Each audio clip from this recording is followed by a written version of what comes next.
Com alegria e satisfação que cumprimentamos os nossos amigos e irmãos do portal Escola Dominical, com a gloriosa paz de nosso Senhor e Salvador Jesus Cristo. Estamos dando início a mais uma pré-aula, como ficou conhecida esta ferramenta que o portal Escola Dominical, cujo endereço é colocado aí ao longo da nossa aula, oferece a todos os irmãos no início da semana, para que os irmãos possam melhor preparar a aula da Escola Bíblica Dominical. Vejam esta aula, leiam a revista da Escola Dominical, estejam lá no portal Escola Dominical, nós sempre colocamos alguns subsídios para os irmãos ali no portal. Também acessem o Facebook, o LinkedIn e o Twitter do portal Escola Dominical, onde nós colocamos muitos outros links de outros estudos e de outros subsídios da lição.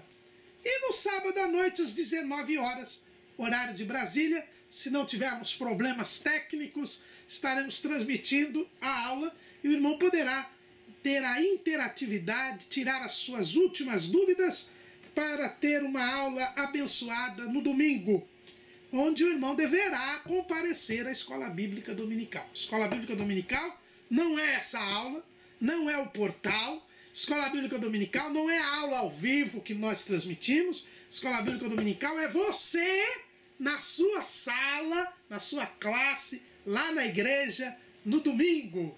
Porque a Escola Bíblica Dominical é a igreja que evangeliza enquanto ensina. Nós estamos estudando neste terceiro trimestre de 2002, Filipenses, a humildade de Cristo como exemplo para a igreja. Comentarista desse trimestre é o pastor Elienay Cabral, presidente das Assembleias de Deus em Sobradinho, no Distrito Federal. E hoje iremos estudar a lição de número 3, o comportamento dos salvos em Cristo. Os irmãos sabem que nós estamos caminhando aí pela epístola de Paulo aos Filipenses e hoje nós iremos estudar o finalzinho do capítulo 1 e o começo do capítulo 2, né? Do capítulo 1, versículos 27 até o 2, versículo 4, falando a respeito do comportamento dos salvos em Cristo. Na aula passada, nós vimos que o apóstolo Paulo escreveu aquela carta aos Filipenses porque soube que os filipenses estavam desanimando na fé por causa da prolongada prisão dele em Roma. Ele já estava em Roma preso há 2 anos, e fora os 3 anos, mais ou menos, que ele ficou preso em Cesaré, Jerusalém e Cesaré, já estava 5 anos preso. E aquela igreja que sempre tinha acompanhado o ministério de Paulo não entendia por que o apóstolo estava preso se ele tinha a missão de pregar o evangelho. E aí Paulo mostra, como nós vimos na lição passada, que o que estava acontecendo não o impediu de pregar o evangelho. Pelo contrário, graças à sua prisão, o evangelho estava sendo pregado na guarda pessoal do imperador. O evangelho estava sendo pregado em Roma. Por quê? Porque a igreja de Roma se despertou para a evangelização. E Paulo, então, vendo isto acontecer, pôde dizer para os crentes de Filipos: olha, eu estou entendendo, o Espírito Santo já me fez saber que eu tinha que vir para Roma para pregar o evangelho na camada superior da cidade, na elite da cidade, que até então não tinha sido atingida pelo evangelho. Pela minha prisão, eu consegui pregar para a guarda pretoriana. Graças à minha prisão, a igreja de Roma agora despertou para a evangelização. E assim despertada, eu sei que ela me mandará para a Espanha, que é o meu desejo, ser missionário na Espanha. E terceiro, como vocês ainda não estão preparados para eu morrer, eu sei que eu vou novamente encontrar vocês. Novamente eu vou a Filipos. Então é sinal que eu vou ser absolvido. Então tudo isso que está acontecendo é para que eu vá para a Espanha pregar o evangelho e vá visitar vocês em Filipos. Embora eu preferisse morrer, porque para o crente é melhor morrer do que viver. Eu ainda vou ter que viver um tempo aqui, porque vocês não estão preparados para a minha partida e eu quero ver vocês. E eu vou ver vocês. Só que aí Paulo, quando ele diz, eu vou ver vocês, ele diz assim, só que eu vou ver vocês, só que quando eu chegar aí, eu quero que vocês estejam com um comportamento de salvos. É o nosso textuário. Somente deveis portar-vos dignamente, conforme o Evangelho de Cristo, para que, quer vá e vos veja, quer esteja ausente, ouça acerca de vós, que estáis no mesmo espírito, combatendo juntamente com o mesmo ânimo pela fé do Evangelho. Eu vou aí e vocês vão ficar alegres. É a alegria da fé, como vimos na lição anterior, a terceira alegria desta carta. Quando vocês me virem, vocês vão ficar alegres, porque as orações de vocês foram ouvidas e eu fui solto. Mas eu não estou tão preocupado em ver vocês alegres. Eu não estou tão preocupado em ver vocês. É muito bom ver vocês. É muito bom fazer um culto de ação de graças, porque Jesus vai me libertar. Mas mais importante do que isso, eu quero que vocês se portem dignamente conforme o Evangelho de Cristo.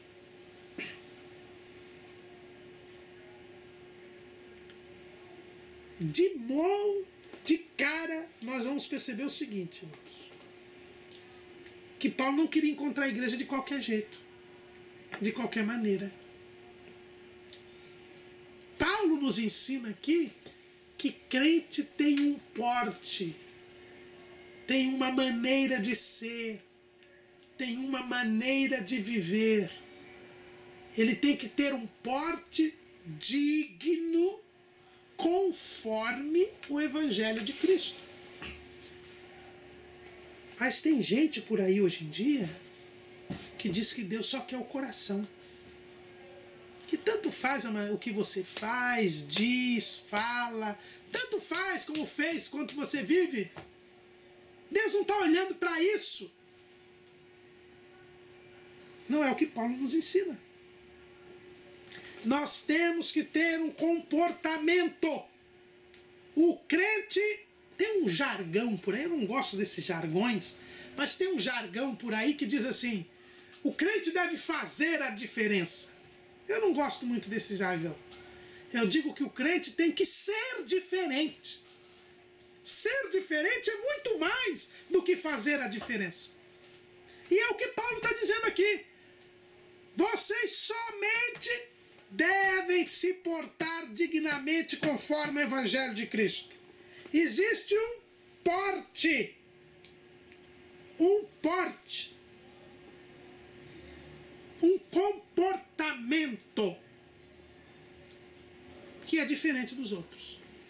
E como tem que ser esse comportamento? Em primeiro lugar, tem que ser um comportamento digno. O que é ser digno, irmão Caramuru? É ser honrado. Eu devo honrar. O meu comportamento, ele deve honrar. Ele deve refletir honra. Honra a quem? Honra a Deus. Honra. Quando a gente fala de honra, a gente lembra do primeiro mandamento com promessa. Honrar pai e mãe, para que os seus dias sejam prolongados sobre a face da terra. O que é honra é obediência. Esse mandamento nos fala da obediência. Honra nos fala de obediência a Deus. E a palavra de Deus nos diz que o Senhor exige honra. Lá em 2 de Pedro, capítulo 1, versículo 17, está escrito: porquanto ele recebeu de Deus Pai honra e glória, quando na magnífica glória lhe foi dirigida a seguinte voz: este é o meu filho amado, em quem me tenho comprazido. É por isso que a Bíblia diz que Deus honra aqueles que o honram. Pedro aqui diz que Jesus foi honrado por Deus lá no Monte da Transfiguração. Por quê? Porque Jesus tinha agradado a Deus. Então, ter um porte digno é ter um comportamento que agrade a Deus. É fazer o que Deus manda. E um comportamento conforme o Evangelho de Cristo, ou seja, de acordo com a palavra de Deus. Então, crente, irmãos, não vive de qualquer maneira.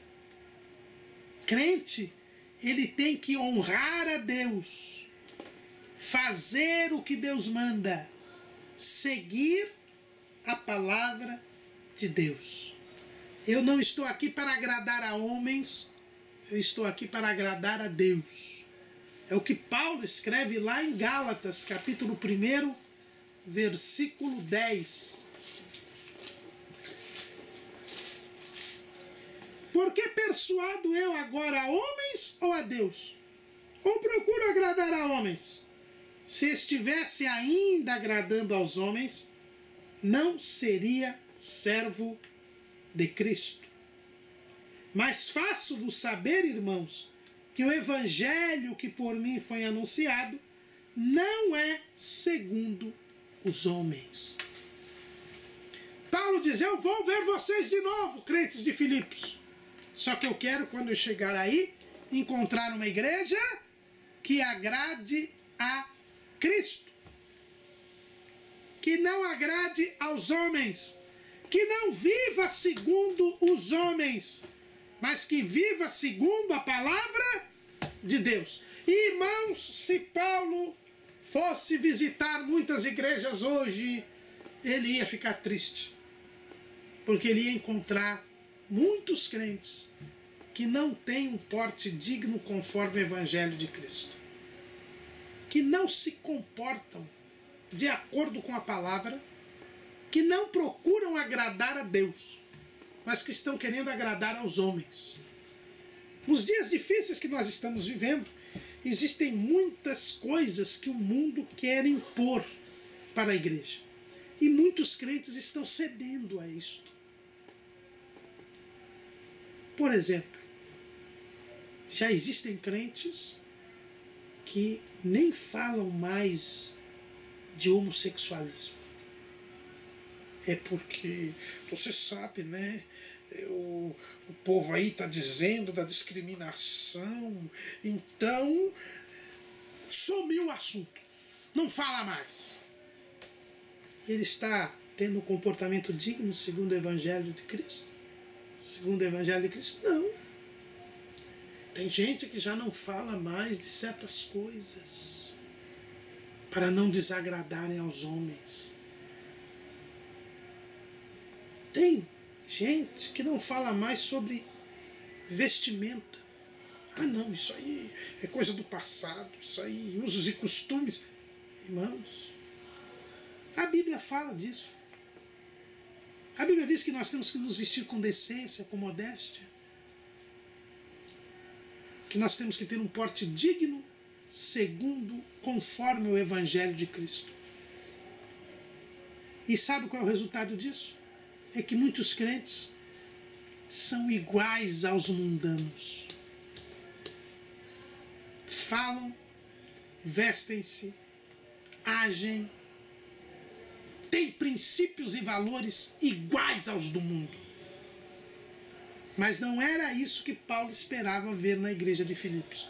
Eu vou novamente aí, Deus vai ouvir as orações de vocês, eu vou ser solto, mas não adianta nada eu ser solto se eu chegar e não encontrar uma igreja que viva conforme o Evangelho de Cristo. Essa é a diferença, irmãos. Eu quero ouvir que vocês estão no mesmo espírito, que estão combatendo juntamente com o mesmo ânimo pela fé do Evangelho. O que a gente percebe aqui é que quem anda conforme o Evangelho de Cristo, quem tem este porte digno que Paulo estava querendo ver na igreja de Filipos, ou seja, quem é crente de verdade, ele, em primeiro lugar, ele está no mesmo espírito. Ele está combatendo com o mesmo ânimo pela fé do Evangelho. O que a gente percebe aqui, em primeiro lugar, é que quem é crente tem boas obras. É que o comportamento, o nosso comportamento, a nossa conduta, ela reflete a nossa fé. Existe muita discussão com respeito à fé e às obras. Mas nós não podemos esquecer que um crente, ele tem boas obras. A crente tem boas obras. As obras não salvam ninguém, mas elas refletem o que existe dentro de nós. Tiago, ele explicou isso muito bem. O irmão do Senhor escreve o seguinte, lá em Tiago, capítulo 2. Meus irmãos, que aproveita se alguém disser que tem fé e não tiver as obras? Porventura, a fé pode salvá-lo? E se o irmão ou a irmã estiverem nus e tiverem falta de mantimento cotidiano, e se algum de vós lhes disser, ide em paz, aquentai-vos e fartai-vos, e lhes não derdes as coisas necessárias para o corpo, que proveito virá daí? Assim também a fé, se não tiver as obras, é morta em si mesma. A nossa conduta, as nossas atitudes revelam a fé que existe dentro de nós. Uma fé viva, uma fé autêntica, uma fé verdadeira, ela produz boas obras. Por isso Jesus disse, não vos escolhestes vós a mim, mas eu vos escolhi para que vades e deis fruto, e o vosso fruto permaneça. Esse fruto são as obras, são os frutos de justiça que Paulo já falou, nós vimos na lição número 1, lá em Filipenses 1 e 11, dizendo que a igreja de Filipos, ele pedia que a igreja de Filipos fosse cheia de frutos de justiça, que são por Jesus Cristo, para a glória e louvor a Deus.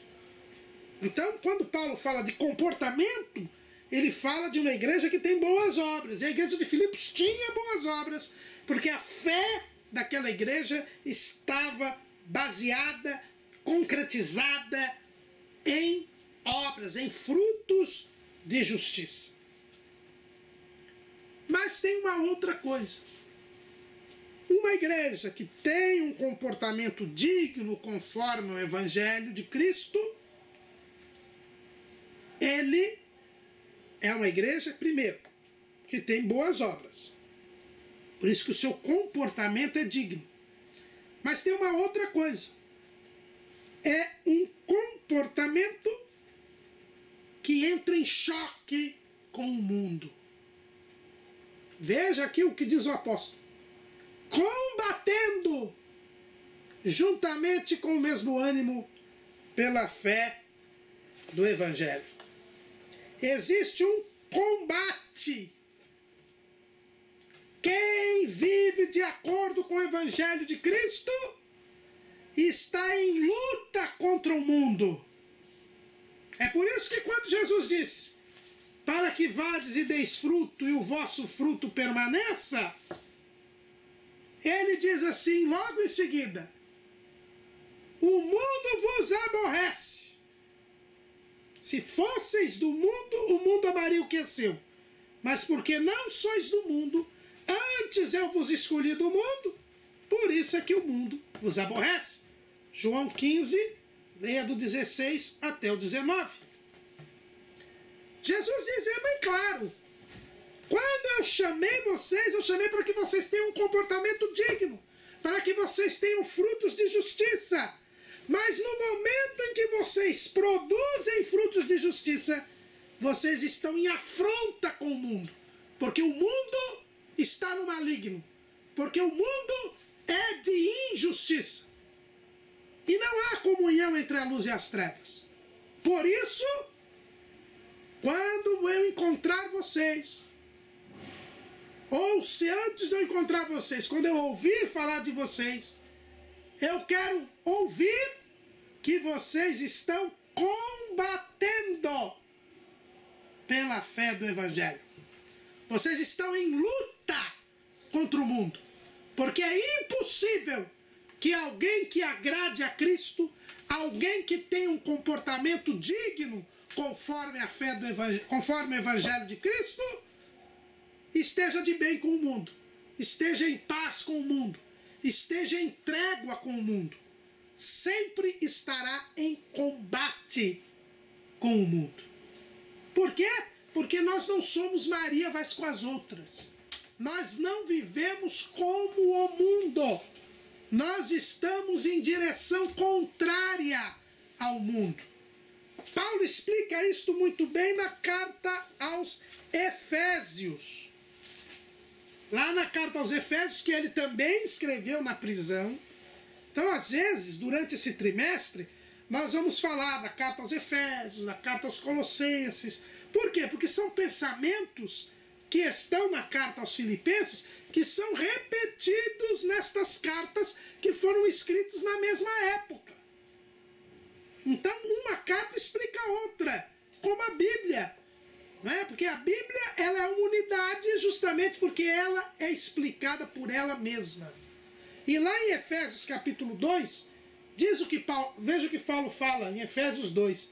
E vos vivificou, estando vós mortos em ofensas e pecados, em que noutro tempo andastes, segundo o curso deste mundo, segundo o príncipe das potestades do ar, do espírito que agora opera nos filhos da desobediência, entre os quais todos nós também antes andávamos nos desejos da nossa carne, fazendo a vontade da carne e dos pensamentos, e éramos por natureza filhos da ira, como os outros também.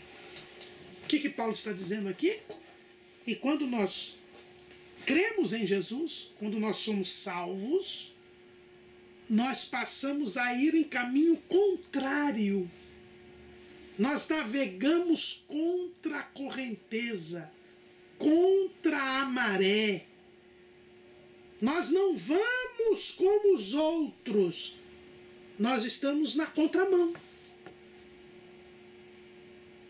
Só se porta dignamente conforme o Evangelho de Cristo quem está na contramão, quem não faz mais a vontade do diabo, quem não faz a vontade da carne, quem não faz a vontade do mundo.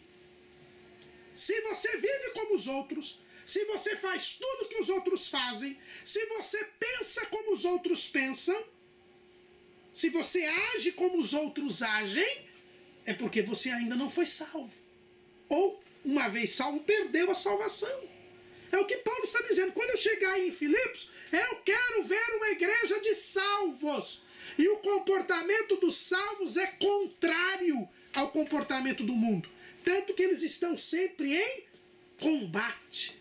Nós podemos aqui pegar aquele verso de Gonçalves Dias, o grande poeta brasileiro, quando ele fala a respeito do guerreiro, o canto do guerreiro tupi, ele diz assim: viver é lutar.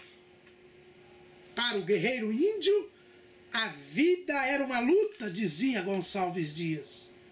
Para o crente, a vida é uma luta, é um combate. Na sua última carta, o apóstolo Paulo repete essa lição. Lá em 2 Timóteo, capítulo 4, versículo 7, nós lemos o seguinte: combati o bom combate, acabei a carreira, guardei a fé. A vida de Paulo foi o bom combate, porque sempre estamos lutando contra o diabo, contra o pecado, contra a carne, contra o mundo. Agora, se eu faço tudo o que todo mundo faz, se eu me acomodo e me adapto à maneira mundana de viver, eu não estou combatendo ninguém. Eu já estou perdido. Eu preciso ser vivificado, porque eu ainda estou morto em minhas ofensas e pecados. O salvo, ele tem um comportamento diferente. E por causa disso ele combate o mal, o pecado, o mundo, a carne. Ele é diferente. Mas para que nós possamos combater e ser vitoriosos, o apóstolo Paulo nos dá uma grande lição. Ele diz: olha, eu quero encontrar vocês com um comportamento digno, conforme o Evangelho de Cristo. É um comportamento diferente, de combate à maneira mundana de viver. Mas este comportamento só é possível se nós estivermos em unidade. Veja o que o apóstolo diz: quero ouvir acerca de vós que estáis num mesmo espírito, combatendo juntamente com o mesmo ânimo. É preciso que haja unidade. Por quê? Porque nós pertencemos ao corpo de Cristo. A igreja é o corpo de Cristo. E Cristo tem um corpo só. Ele não é defeituoso nem monstro. Ele tem um corpo só. Nós temos que estar unidos. E aí nos faz lembrar o Salmo 133, Salmo de Davi. Ó, quão bom e quão suave é que os irmãos vivam em união. É como óleo precioso sobre a cabeça que desce sobre a barba de Arão, e que desce a orla dos seus vestidos. Como o orvalho de Hermon que desce sobre os montes de Sião, porque ali o Senhor ordena a bênção e a vida para sempre. Na igreja, nós temos que ter unidade. Para ter unidade, eu primeiro preciso ter união. A união gera a unidade. Sem união, eu não tenho unidade. E sem unidade, eu não posso ter um comportamento digno conforme o Evangelho de Cristo. Por quê? Porque nós somos irmãos. Jesus nos salvou e nós somos adotados como filhos de Deus. Não é isso que Paulo escreve lá em Romanos, capítulo 8? Paulo, em Romanos, capítulo 8, ele diz assim: porque todos os que são guiados pelo Espírito de Deus, esses são filhos de Deus. Porque não recebestes o espírito de escravidão para outra vez estardes em temor, mas recebestes o espírito de adoção de filhos, pelo qual clamamos: Abba, Pai. O mesmo Espírito testifica com o nosso espírito que somos filhos de Deus. Então, se todos nós somos filhos de Deus, e eu li aqui Romanos 8, 14 a 16, se todos somos filhos de Deus, nós somos irmãos uns dos outros. E é necessário que os irmãos vivam em união. Nós fazemos parte do corpo de Cristo. Cada um tem sua função, mas um depende do outro. No corpo, cada membro precisa do outro. Paulo explica isso muito bem em 1 Coríntios, capítulo 12, versículos 12 a 27. Nós não vamos ler todo aqui, porque é um texto longo e nós não temos muito tempo. Mas os irmãos leiam aí, 1 Coríntios 12, de 12 a 27. Mas ele, versículo 12 eu vou ler. Porque assim como o corpo é um e tem muitos membros, e todos os membros, sendo muitos, são um só corpo, assim é Cristo também. O corpo é um só. Por isso, a igreja, você não serve a Deus sozinho, você serve a Deus na igreja. Você é inserido no corpo de Cristo. E esse corpo é um só. E nós só poderemos ter um comportamento digno, conforme o Evangelho de Cristo, se nós estivermos unidos, se houver união. Se eu pertenço ao corpo, este corpo é um só. Eu dependo do meu irmão depende de mim. E nós vivemos em união. E aí geramos a unidade. E nesta unidade, nós vencemos a carne, o diabo e o mundo. Nós só podemos combater se houver união. Nós só podemos vencer o combate se nós estivermos unidos. É isso que Paulo diz. Quando eu chegar aí, eu quero ver vocês unidos, crentes de Filipos. Porque o comportamento digno, conforme o Evangelho de Cristo, é o comportamento da união. A salvação é individual, mas a vida espiritual, ela precisa ser vivida em comunhão com os irmãos. É por isso que Jesus disse, edificarei a minha igreja. O que é a igreja? São os reunidos para fora. É isso que quer dizer a palavra eclesia. Os chamados, os unidos, os reunidos para fora do pecado, para fora da carne, para fora do mundo, para fora do império do diabo. Igreja é uma união. Existe muita gente aí que inventou agora o self-service. Ou seja, ele serve a Deus sozinho. Não, se eu ficar sozinho, servindo a Deus, eu vou para o céu. Eu não preciso de ninguém. Mentira! Se fosse assim, Jesus não ia criar a igreja. A vida espiritual ela é vivida entre os irmãos. Porque não é bom que o homem esteja só. E para eu ter um comportamento digno, conforme o Evangelho de Cristo, eu tenho que pertencer à igreja criada pelo próprio Cristo. Porque é na igreja que eu vou vencer o combate.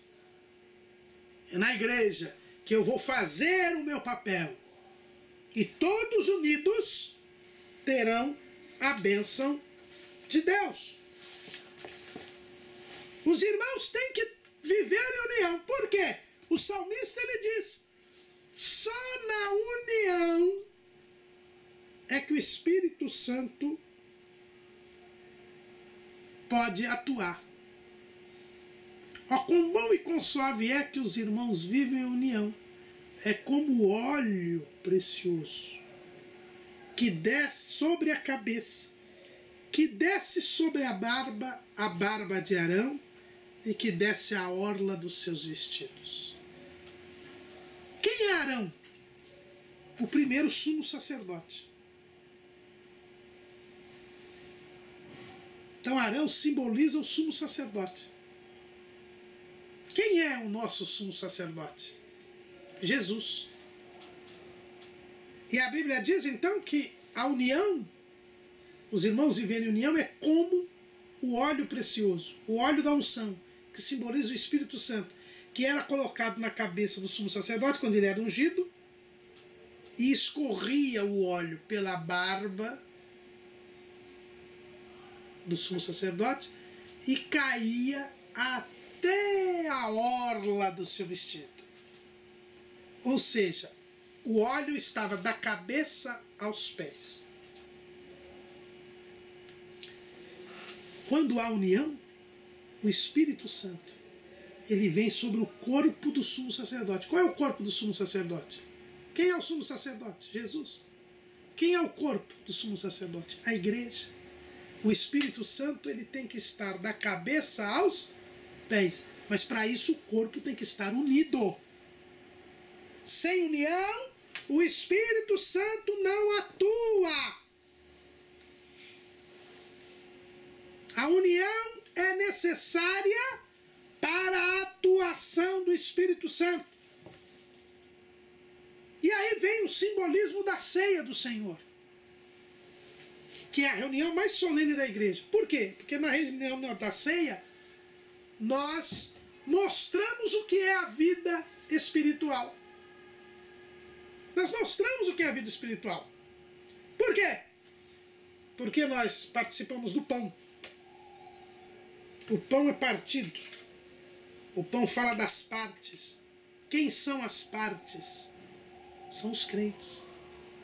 Porque quando nós entramos no corpo de Cristo, nós viramos partes.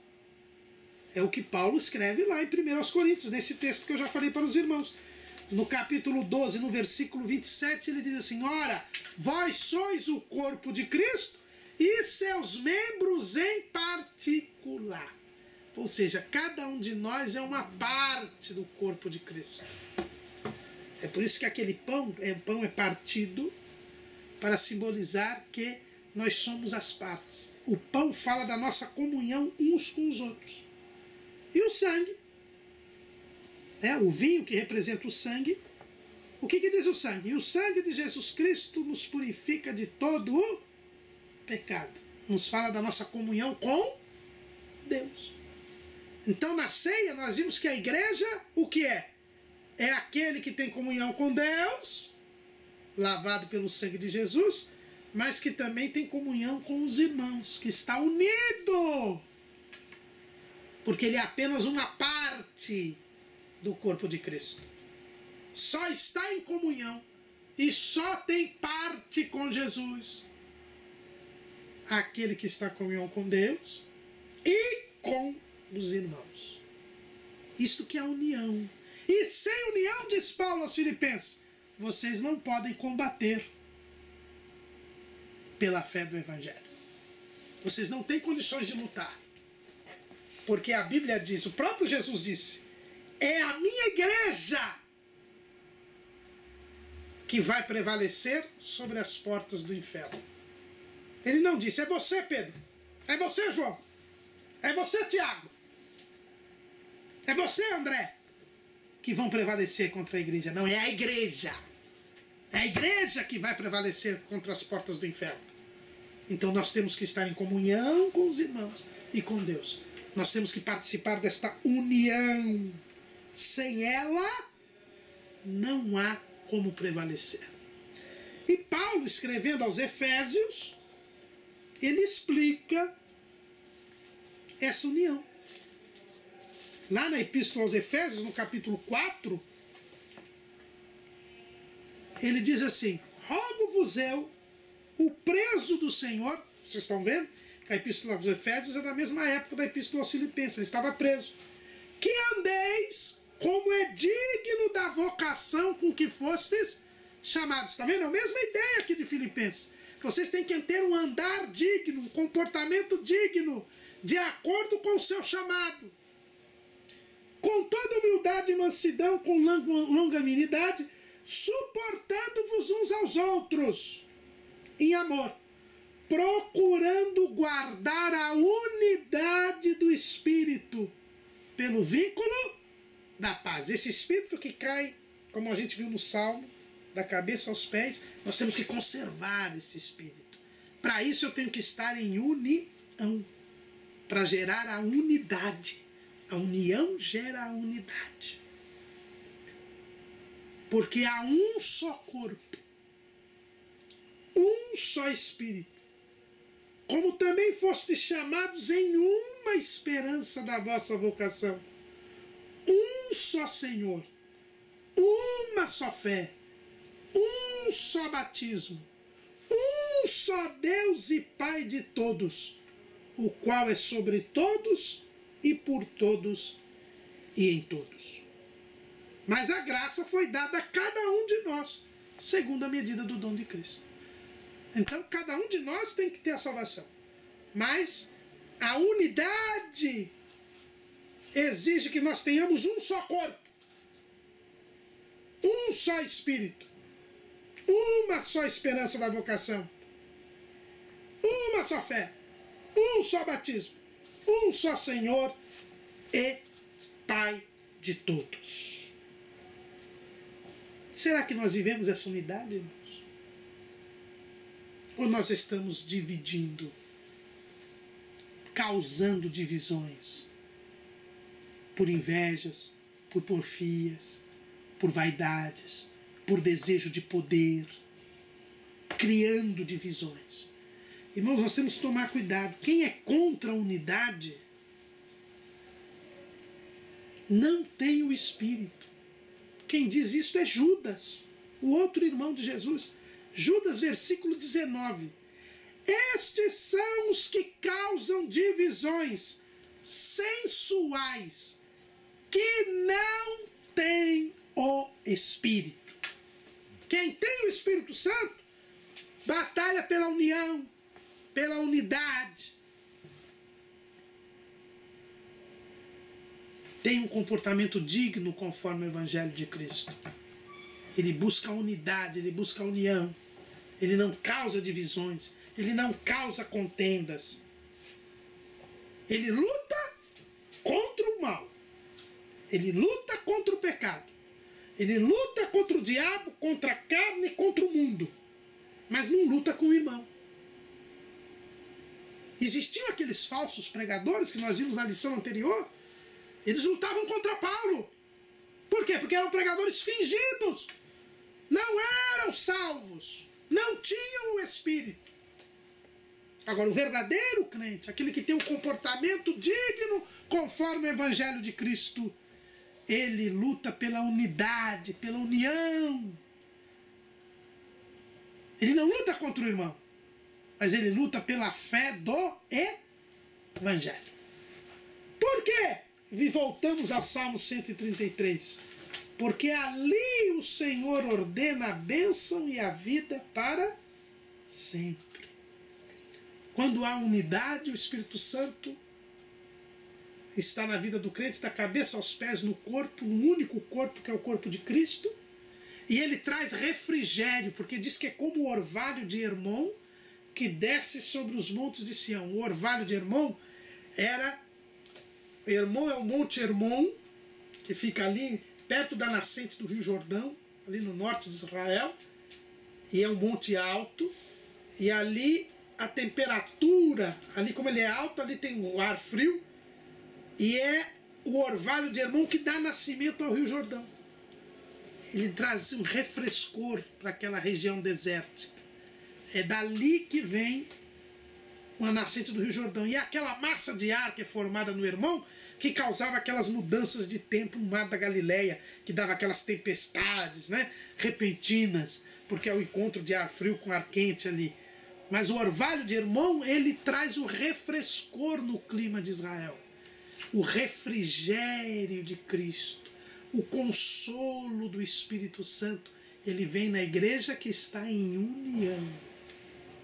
Porque é a presença do Espírito Santo na igreja. E ali o Senhor ordena a bênção e a vida para sempre. Quando nós estamos em união, quando há unidade, o Senhor abençoa e o Senhor traz vida.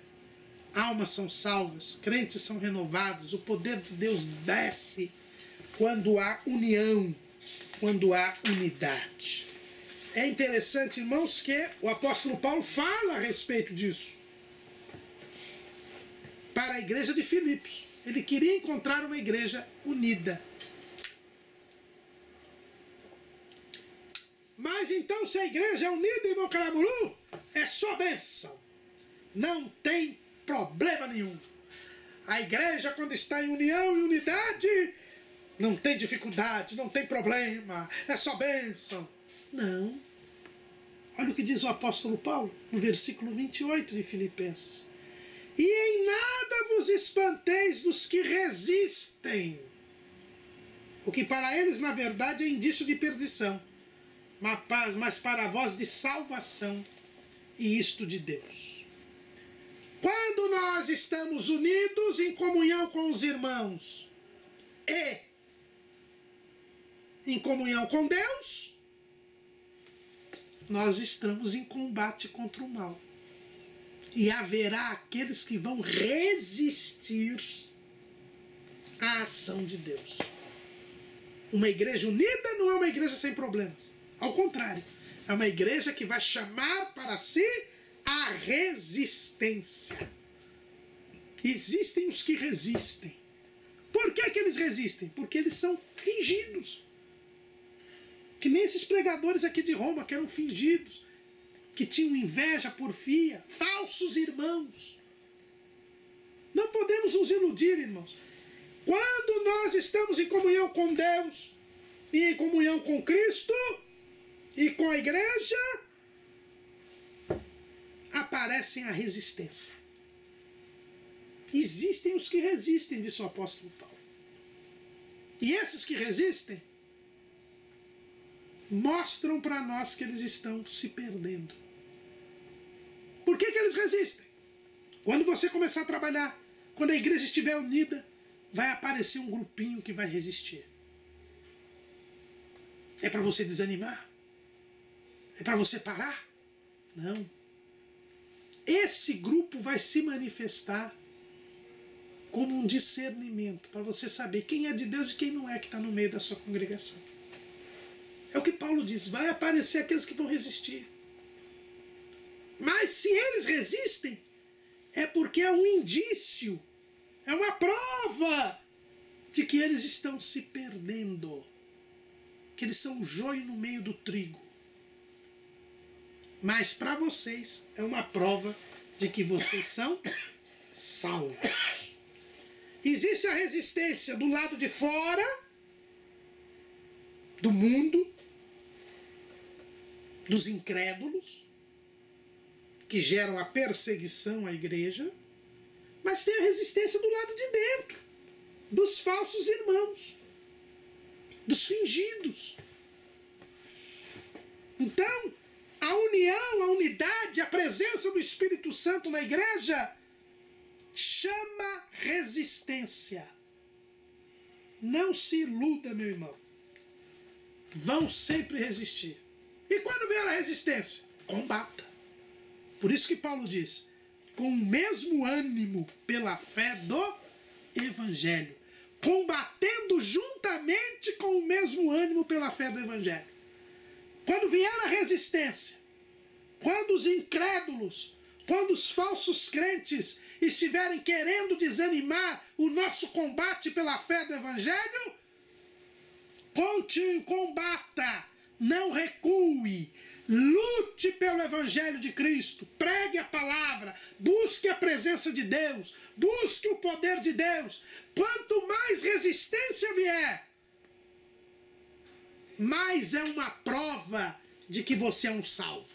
Porque eu já disse, o salvo está na contramão. Essa é uma prova.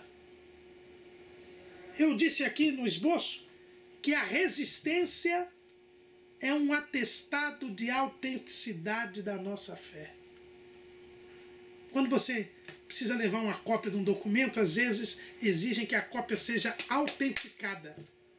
Então você vai tirar uma cópia, você tem que ir num cartório, ele tira a cópia para você e bate lá um selinho, né? Bate um carimbo e um selinho. Aquela cópia é autêntica, ou seja, é verdadeira. Onde você apresentar aquela cópia, ela tem o mesmo valor do original. Porque é algo verdadeiro. Sabe por que vem resistência quando você começa a servir a Deus? Sabe por que quando você muda alguma coisa na sua vida, quando você fazia alguma coisa errada, você já teve essa experiência? Eu sei que você já teve, eu já tive também. Tinha certas coisas que a gente fazia que não era de acordo com a vontade de Deus. Quando a gente começa a obedecer a Deus, aí vem os problemas. Quando você fazia as coisas erradas, ninguém reclamava de você. Por exemplo, quem sabe alguém falava muito palavrão. No serviço, na igreja não, mas no serviço. Aí de repente você percebe que isso Deus não se agrada e você muda.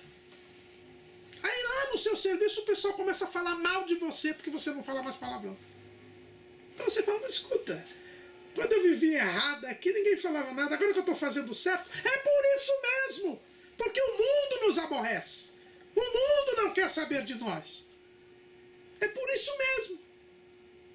Mas sabe por que vem essa resistência? Essa perseguição? Esse sofrimento? Essa aflição?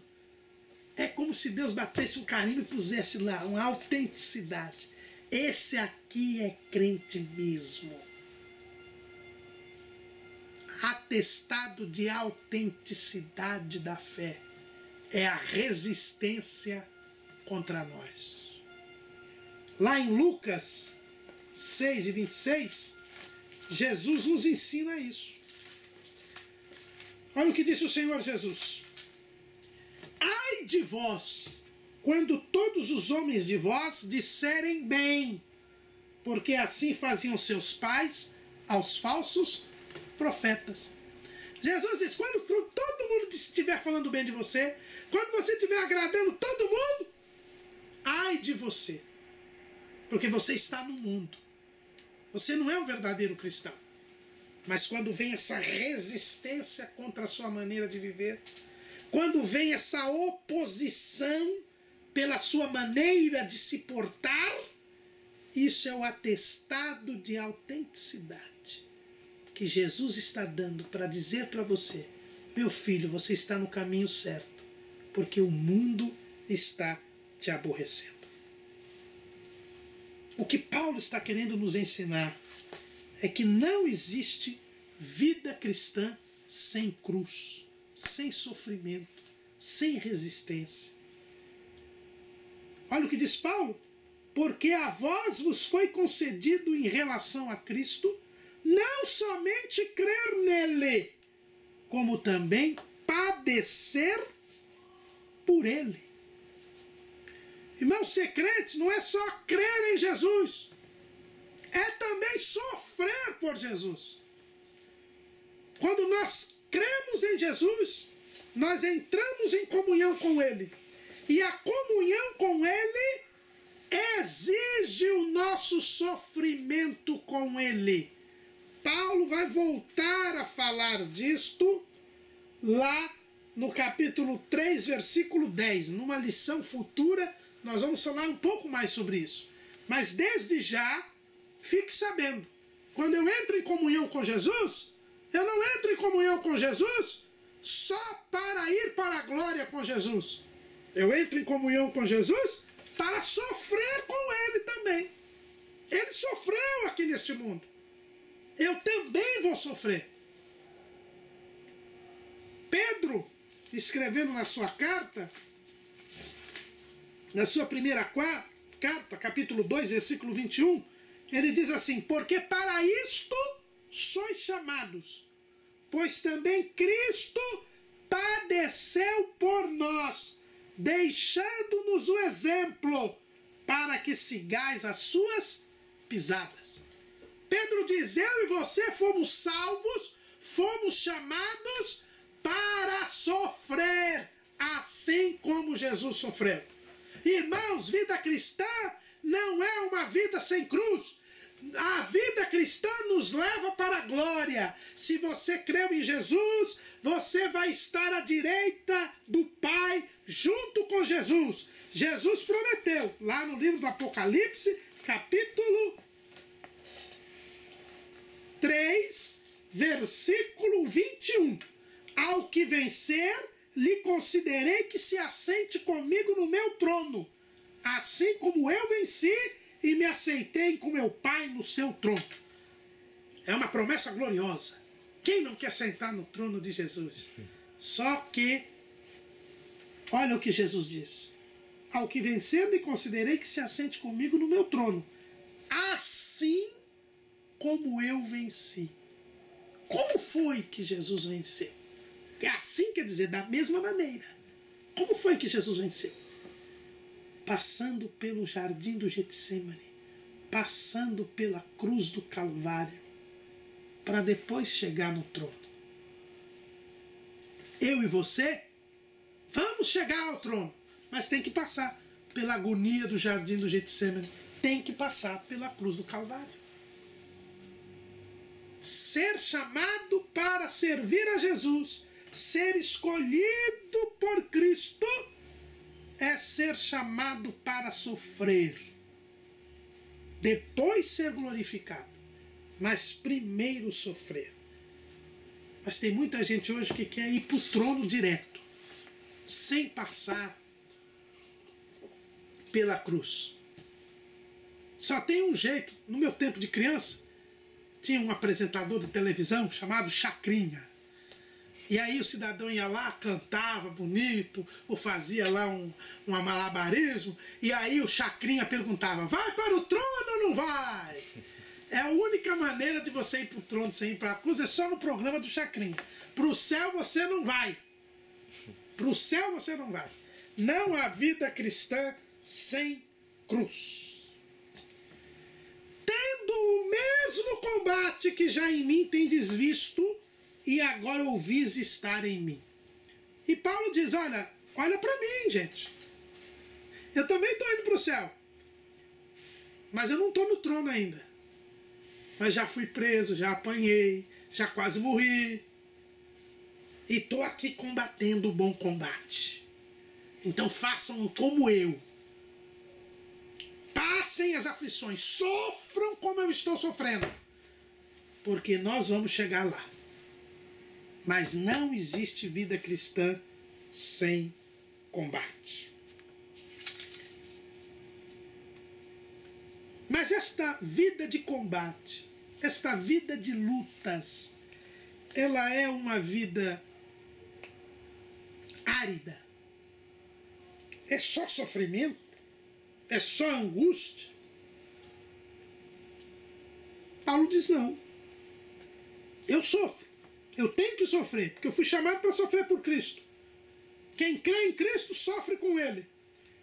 Mas se há algum conforto em Cristo, se há alguma consolação de amor, se há alguma comunhão no Espírito, se há alguns entranháveis afetos e compaixões, completai o meu gozo, para que sintais o mesmo, tendo o mesmo amor, o mesmo ânimo, sentindo uma mesma coisa. Paulo aqui nos traz a quarta alegria. A quarta alegria da carta da alegria, carta aos Filipenses, é a alegria na fraternidade cristã.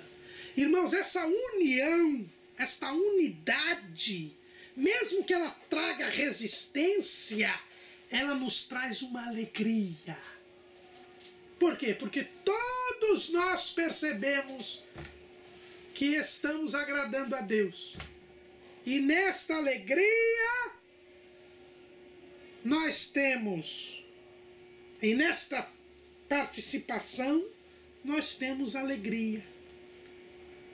Porque todos nós vamos sentir a mesma coisa. Todos nós vamos sofrer da mesma maneira. Todos nós vamos perceber que estamos todos indo para o céu. E isso que é bonito. A beleza da unidade nos traz alegria. Paulo diz, eu fico alegre porque eu percebo que eu estou sofrendo, mas vocês estão sofrendo também. Mas isso é uma prova de que nós estamos agradando a Deus. E que nós estamos combatendo o mal, e o mal está sendo vencido. Porque nós continuamos fiéis a Deus. Isso nos traz alegria. A união e a unidade nos fazem sentir a bênção e a vida do Senhor. E isto nos traz alegria. E o que é que permite esta alegria? Primeiro,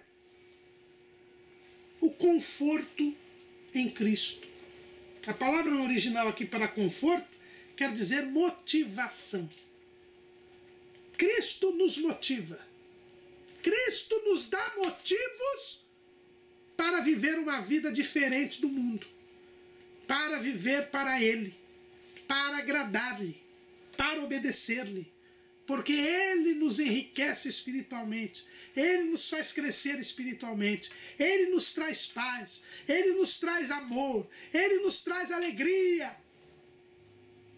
O conforto em Cristo. Quando eu combato contra o mal, Cristo me conforta, Cristo me motiva. Quando eu vejo as almas sendo ganhas para Jesus, quando eu vejo os milagres de Jesus, quando eu vejo o amor de Jesus pelos homens, isto me motiva.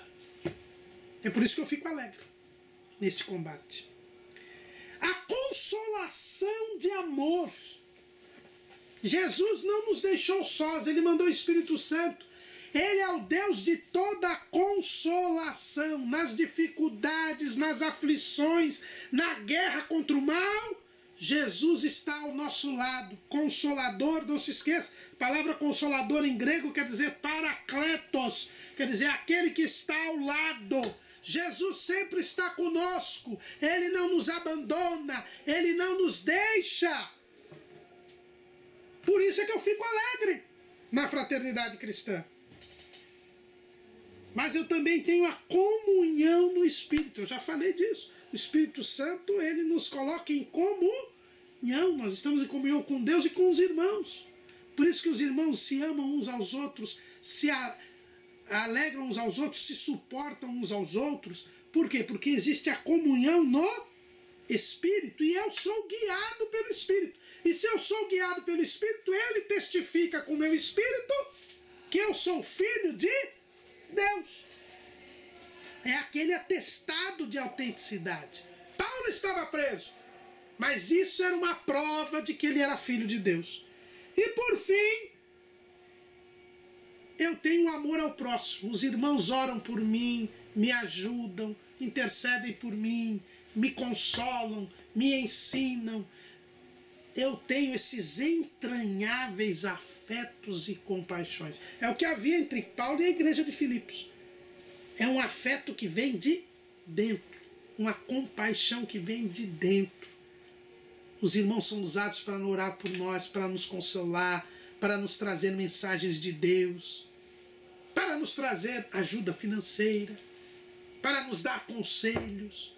É por isso que Paulo diz, quando eu vejo o combate, eu me alegro na fraternidade cristã, porque na união e na unidade da igreja nós temos conforto em Cristo, consolação de amor, comunhão no Espírito e entranháveis afetos e compaixão.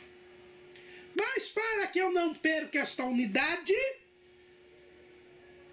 Paulo é bem claro: nada façais por contenda ou por vanglória, mas por humildade.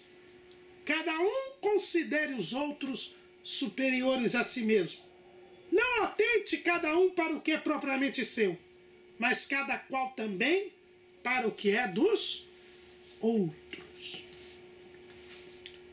Para eu não perder esta unidade, esta união, esta comunhão, Paulo diz, primeiro, não faça nada por contenda. Não seja como esses pregadores fingidos que estão pregando aqui por contenda, lutando contra mim. E a contenda, irmãos, quando alguém contende, quando alguém luta contra alguém, contenda quer dizer luta. Ninguém faça nada por luta, por vingança, por raiva. Isso é contenda. A contenda, irmãos, na Bíblia é algo extremamente grave. Por quê? Em primeiro lugar, porque quem contende é porque não foi chamado por Deus. Vamos ver lá em Gênesis 13 e 7. Em Gênesis 13 e 7, a Bíblia diz assim, e houve contenda entre os pastores do gado de Abrão e os pastores do gado de Ló. Ló não tinha sido chamado. Quem foi chamado foi Abrão. Mas a Bíblia diz, e foi Ló com ele. Quando eu tenho gente no meio da igreja que não foi chamada por Deus, que não se converteu, ele gera contenda. Quem cria contenda é porque não é chamado por Deus. Eu já disse hoje aqui, aqueles que causam visões são aqueles que não têm o Espírito. Nós somos chamados. Agora, quem não é chamado, quem não está aqui, que está no meio da igreja, mas não foi chamado por Deus, não aceitou a Cristo, ele gera contenda. Por isso que você não pode fazer nada por contenda. Quem gera contenda é porque não está debaixo da chamada divina. Ainda no capítulo 13, versículo 8 de Gênesis, nós encontramos o seguinte: e disse Abrão a Ló: ora, não haja contenda entre mim e ti e os meus pastores e os teus pastores, porque irmãos somos. O que Abrão nos ensina aqui? Que quem contende não é irmão. Se não é irmão é porque não é filho de Deus. Por isso que Paulo diz, nada façais por contenda. Quem faz algo por contenda, quem faz algo para criar confusão, divisão, como aqueles pregadores fingidos de Roma, ele prova que ele não é irmão. Porque Abrão diz que quem é irmão não gera contenda. Em Êxodo 17:7, nós temos uma outra lição sobre a contenda. E chamou o nome daquele lugar Massá e Meribá, por causa da contenda dos filhos de Israel, e porque tentaram ao Senhor, dizendo: está o Senhor no meio de nós ou não? Aqui foi o povo de Israel que contendeu com Deus. Tanto que a palavra Meribá quer dizer contenda. Por quê? Porque o povo estava passando sede, estava com falta de água e desafiou a Deus. Contendeu contra Deus. Sabe o que aconteceu? Eles não receberam a promessa de Deus. Neste ato aqui, quando eles contenderam contra Deus, eles perderam a promessa de Abraão. Foi por isso que Deus acabou levando o povo a receber a lei. Eles não receberam a promessa de Abraão, eles receberam a lei porque eles não estavam preparados ainda para receber a promessa de Abraão. Por quê? Porque eles contenderam contra Deus. Agora nós somos a igreja. A igreja recebeu a promessa de Abraão através de Cristo. Você é a promessa pela fé. Você não pode contender contra Deus. Por isso que Paulo diz, a igreja ela não faz por contenda. Porque quem faz por contenda perde a graça de Deus. Mas lá em Provérbios 13:10, nós temos uma outra lição sobre a contenda. Provérbios 13:10. A Bíblia diz o seguinte: da soberba só provém a contenda. Quem contende é porque é orgulhoso, é soberbo. É por isso que Paulo diz, nada façais por contenda, mas por humildade. Nós vamos estudar a humildade na próxima lição. A contenda é prova do orgulho, da soberba. E quem é soberbo é porque não aceitou a Cristo. Porque quem aceita a Cristo é humilde, se humilha, pede perdão dos seus pecados. A soberba é a prova da autossuficiência. Mas também em Provérbios 16:28, devia já ter deixado a Bíblia aqui aberta em Provérbios, né? 16:28, o homem perverso levanta contenda.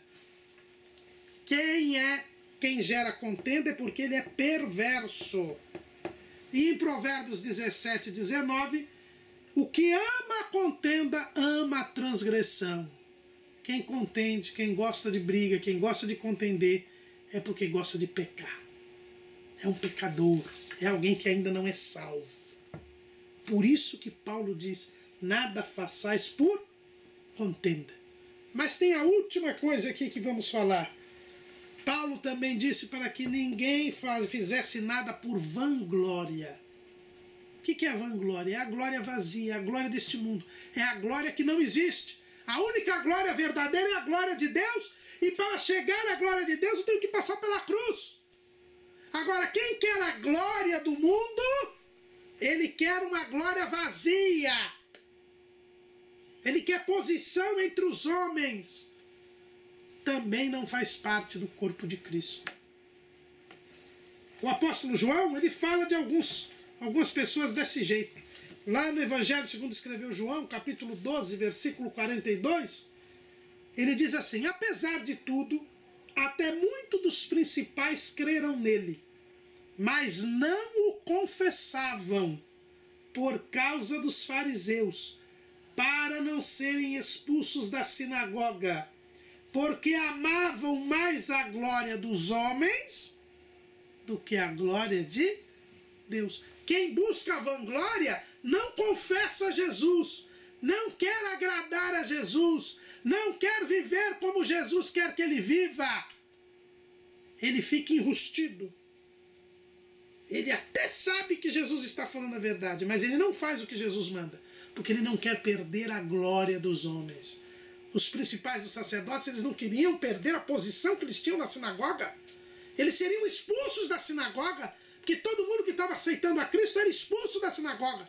Então eles preferiram a posição do que servir a Deus. Esse tipo de gente também não pode ser parte do corpo de Cristo. Paulo diz: não façam nada por vanglória, mas sempre considere os outros superiores a si mesmos. E não vivam em função de si, mas vivam em função do outro. E Jesus é o exemplo disto. É o que Paulo irá ensinar em seguida. Mas isso já é o tema da nossa própria lição. Como tem sido o nosso comportamento, amados irmãos?